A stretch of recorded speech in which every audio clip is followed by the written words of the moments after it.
don't we start with that wonderful title that you have, Alanis, the name of this talk? Yes, okay, so what was it again? Connection in the Age of Narcissism. Ooh, functional connection, because there's versions of connection that are challenging. Yes. And I think that the big piece for me, first of all, a colleague of mine and mentor and teacher, Marian Solomon, who wrote Intimacy and Narcissism, she said to me, oh, Alanis, this is not an age of narcissism. Narcissism has been around since the dawn of time. Mm-hmm. And I think we talked a moment ago about how narcissism now is uber praised in the celebrity culture in general, that the idea of this monological image, monologuing back and forth with image, has become sort of the norm. And I remember having moved down to Los Angeles years ago, 1994, and I waited 6 full months before anyone asked me a question. And as a Canadian, we have some element of don't speak until you're spoken to going on up there culturally. So I didn't speak for 6 months. But I did notice that if I were to survive in this new Hollywood celebrity climate, that I really had to learn and cultivate the muscle of speaking when no one cared. Mm-hmm. So that's my humble beginnings with... We have a term called I've been monologued. Yes. Yes. So the idea of narcissism for me is really about the distinction for me, because a lot of people give, and I have as well, the narcissist a really bad rep and a really hard time. We tell them, you know, they're a bunch of assholes who only think about themselves and they have an aggrandized view of themselves, etc. But really, for me, I see it as an offshoot of a wound in the developmental aspect of self. When we're growing who we are, and in theory, our caregivers and our parents are growing who we are with the 4 stages of development that I like to reference. It's a collection of different stages of development based on Mahler and Erickson and Piaget. It's very accessible. That's why I like it so much. Yeah. The first stage being the attachment stage of development. We're touched. We're told we exist. Eye contact. Second stage, exploration. Are we smothered? Are we securely attached enough to go explore in the world? Is it safe to do so? Third stage, identity, mirroring the young creature. Yes, you are Superman. Yes, you are a princess. And then the fourth stage, which is competence. So to what degree were we believed in that we could do anything, or we could certainly follow our own core impulse. So in theory, if these stages are addressed and not thwarted and not completely disregarded, we have some semblance of a sense of self. Right. So Lord knows we all have really juicy, colorful, unique snowflake selves. But for me, the challenge personally was I don't actually grok or have a sense of this self. And so what happens with narcissism is that there's this really big split. And the onus and the orientation of this trauma or survival strategy gone perhaps awry, is the orientation is toward feeding the image of self, right, versus feeding the actual core essential self, if that makes sense. It does. Okay, good. And then we're often attracted to narcissists, right? You've written a song called Narcissist, and obviously you've had some romantic relationships with narcissists. I don't know what you're talking about. Who hasn't had a relationship with a narcissist? Some lucky people. And I'm thinking about one story where it was early, maybe in your teens, and you were walking. Tell that story about walking in the park. Oh, yes. I was walking in Hyde Park, and I was considering dating this gentleman. And one really great question that I enjoyed asking when I was dating someone was, in as lighthearted of a way as possible, asking them, if I were to speak to your exes, what would they collectively say was the biggest challenge with being with you? It's a great question to ask because they answer honestly on the first date. So he says to me, we're walking around around Hyde Park in London. I don't know why I told you that. I'm so narcissistic. I want you to see me as broadly. Yes. And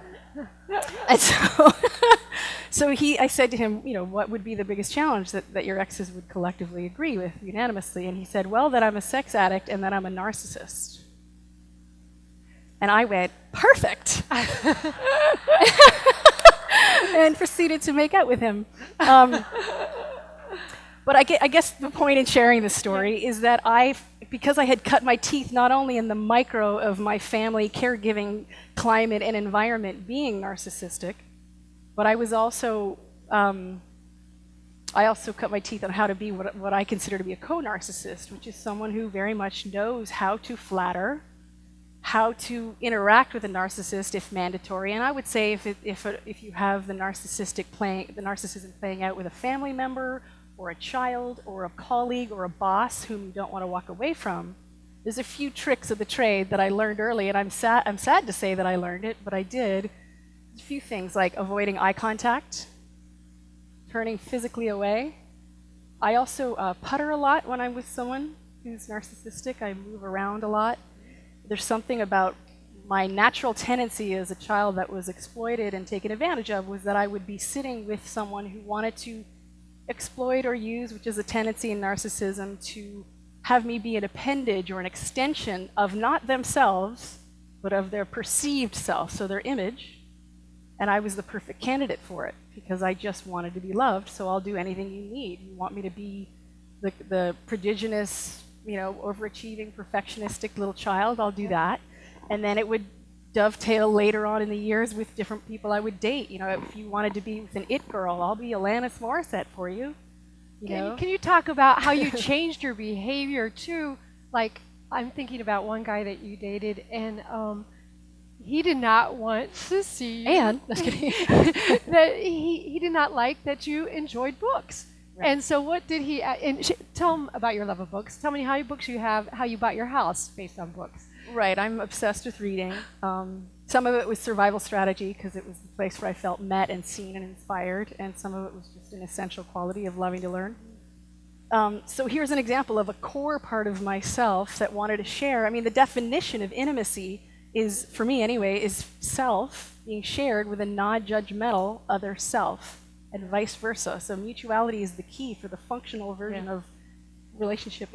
And so, as opposed to myself being shared with him, and it in theory not being judged, or at very least being inquired if there is a judgment, inquired into, I would simply just navigate, as I had done in my childhood, with how do I be with this person to serve their narcissistic self-image and perpetuate it.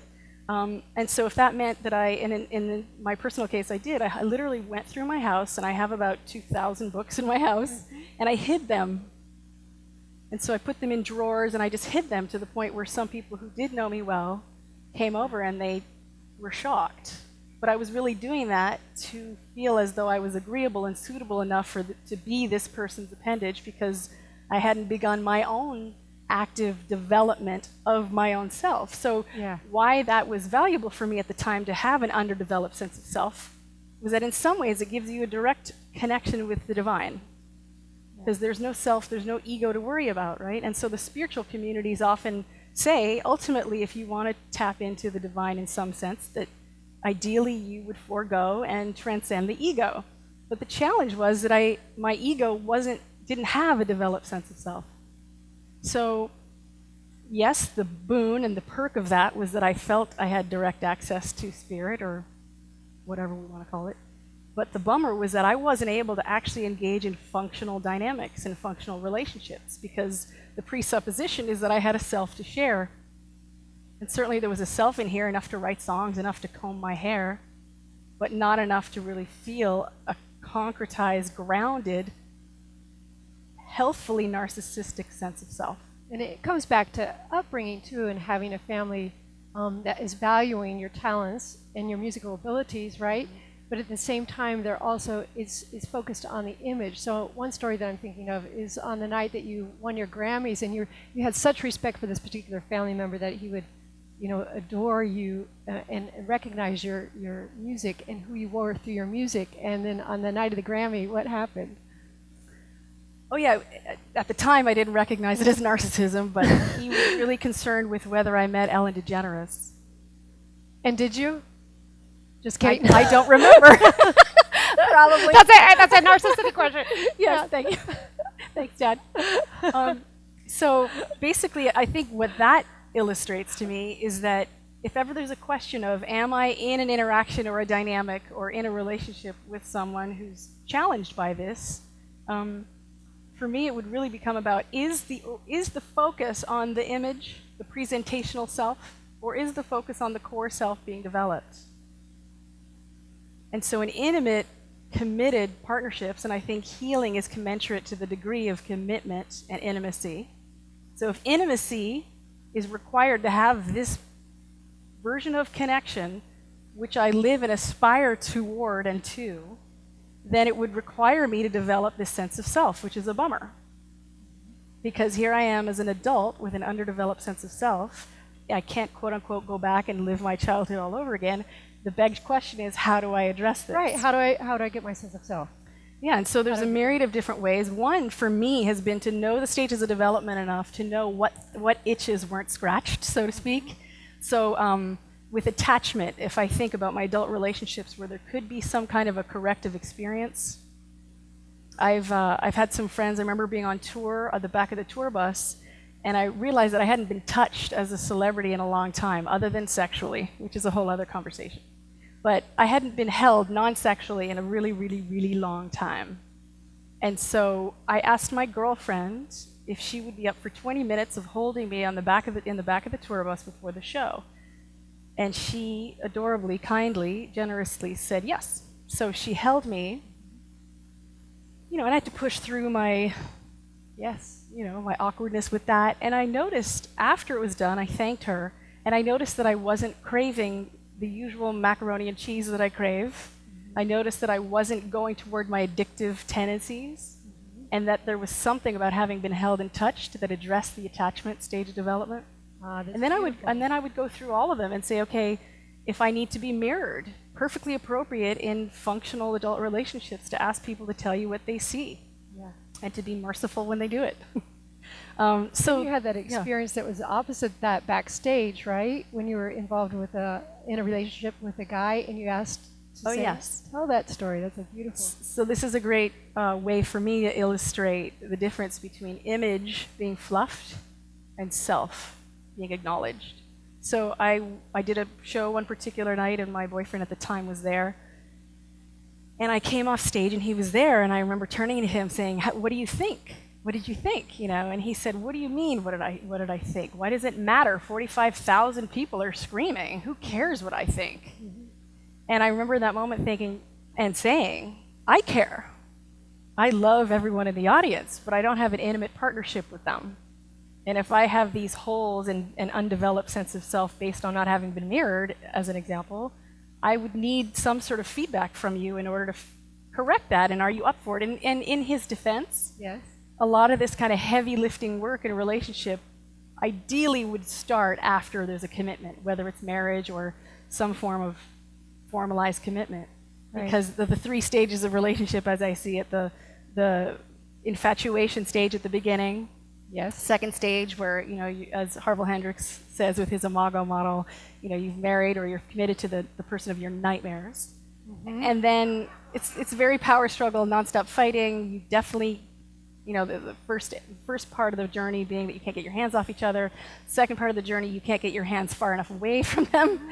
And then the third stage, in theory, and this is one of the grand invitations for life as I see it, is that we would be active participants in each other's healing.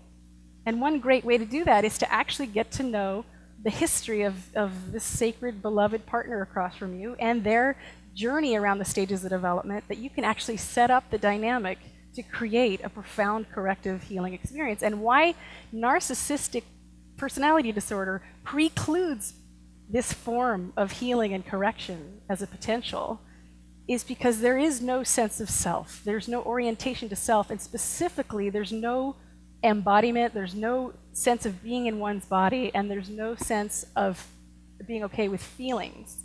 So one of the biggest portals and quickest entries into this potential healing opportunity and relationship that is held out for us beyond what once was available for us in marriage, which is that you were owned and that you perpetuated the family name, and all of those things are lovely enough in modern times in different ways. But ultimately, what relationship is inviting us to do is to help heal each other and hurdle or crawl back to wholeness together. So why I'm excited about even talking about narcissism is because it precludes anyone from feeling empathy, from being curious, from being in one's body, from feeling feelings. And all of that just sounds like a recipe for someone who's not able to be in a functional, intimate relationship. If one is in a relationship with a narcissist now, what would you recommend? It depends who it is. I mean, to some degree, it's maintaining as many boundaries as you possibly can. Yeah. It depends. It's contextual and it's case by case. So if it's a family member that you have no intention of getting away from, some of the energetic tactics of turning away, but also if someone is committed enough and they hear your unhappiness. See, narcissism in general isn't a quality that finds itself running into a therapist's office.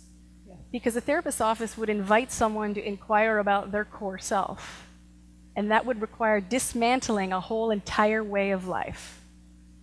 And so if someone's brave enough to delve into that kind of trauma, then that's an invitation.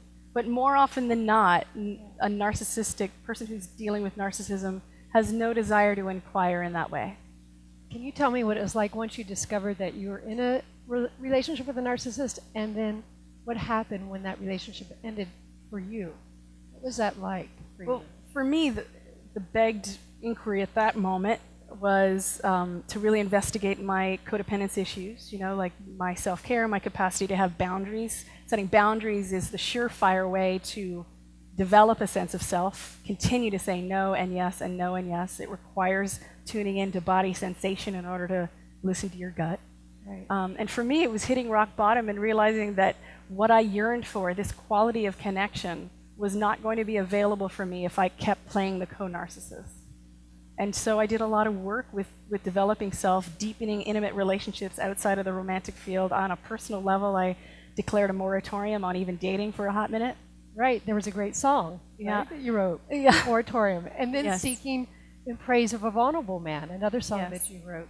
Sometimes I would write songs in a prophetic, ideally a prophetic way, so that I would know what I was moving toward because I hadn't yet experienced it.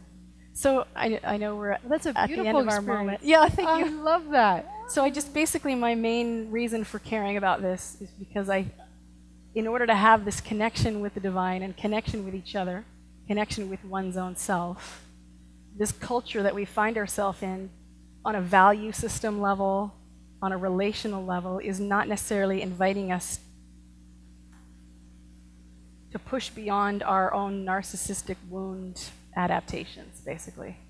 So to have a little bit of empathy for those who are experiencing the narcissistic wound, with an eye toward developing self, which has been poo-pooed in a lot of environments and a lot of communities. So thanks so much for listening, everybody. Bless you. Thank you. Yeah. Thank Yeah. you. Thank you.